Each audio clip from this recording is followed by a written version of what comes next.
Hi friends, here's your homework. We're still talking about the zoo. Z-O-O spells zoo. So you can write your name up here and the directions say, draw your favorite animal at the zoo. And here's some grass area, or it can be dirt, it can be whatever kind, it can be water. It can be whatever you choose to make this area for your favorite animal. Is it a crocodile? Is it an alligator? Is it a monkey? You can draw poles on here, you can draw swings on here, whatever you want to do to make this your own, you can draw.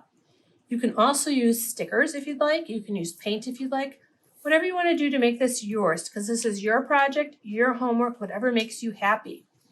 Then on the next sheet, it says zoo again, Z-O-O.